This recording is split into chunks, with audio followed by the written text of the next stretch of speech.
ఇస్తారు, అర్జెంటుగా వాపస్ ఇచ్చేసేయండి. మీరు కంచె వేసిండ్రు, ముందు ఆ కంచె తొలగించండి. శిఖం భూమిలో కూడా కంచె వేయడానికి ఉండదు.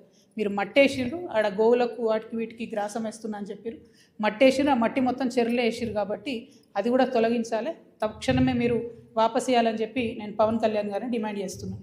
At the same time Pawan Kalyan గారు ఏమంటాడు, అనేకమైన మాటలు అన్నాడు. తెలంగాణ వాదులు ప్రాంతీయవాదం అంటే ఉగ్రవాదం అన్నాడు. అనుకుంటా నేను గద్దరన్నకు కారు కొనిచ్చిన అన్నాడు. అంటే మీరు మా కళాకారులను ఎందుకు అవమానపరుస్తారు? ఒక పక్కనేమో ప్రొఫెసర్ నాగేశ్వర్ మాట్లాడితే ఆయన మీదకి వస్తారు, మేధావుల మీదకి. ఇంకో పక్క కళాకారులు. అసలు మీరు కూడా కళాకారుడే కదా, మీరు సినిమా యాక్టరే కదా. మీరు సినిమా యాక్టర్గా మీకు ఎట్లా వస్తుంది జీవనాధారం? ఏ సినిమాకైనా హయ్యెస్ట్ ఇన్కమ్ నైజాం నుంచే వస్తుంది. అంటే మా తెలంగాణ బిడ్డలు చూసే టికెట్లతోనే మీ సినిమాలు నడుస్తాయి. హయ్యెస్ట్ ఇన్కమ్ నైజామే, హయ్యెస్ట్ కలెక్షన్స్. అంటే మీరు కొనుక్కున్న ప్రతి కారులో మా తెలంగాణ బిడ్డలు కొన్న టికెట్ పైసలు ఉన్నాయి. మీరు కొనుక్కున్న ప్రతి భూమిలో మా తెలంగాణ బిడ్డలు కొన్న టికెట్ పైసలు ఉన్నాయి. మీరు మా గద్దరన్నను పట్టుకొని నేను కారు కొనిచ్చినానని ఆయన చనిపోయాడు.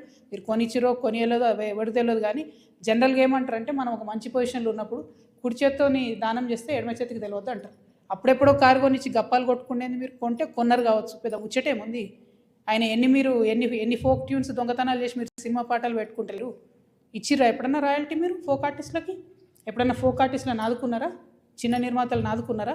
పక్క రాష్ట్రాల్లో ఎట్లా చేస్తారు, తమిళనాడులో అక్కడిక్కడ వాళ్ళందరూ. నేను ఎందుకు ఈ మాట చెప్తా ఉన్నా అంటే, మీరు ఒకటంటే మేము 100 అనాల్సి వస్తుంది. ఒక పక్కనేమో ఇట్లా సమైక్యవాదుల దాడి మన మీద పెరుగుతుంటే, ఇక మన కర్మానికి మనకు ముఖ్యమంత్రి ఉన్నాడు, ఆయనకు తెలంగాణ అంటే తెలియదు, తెలంగాణ నీళ్ళంటే తెలియదు. మేము ఎంటబడి కొట్లాడి మా పార్టీ పెట్టినాక కరెక్ట్ వారం లోపల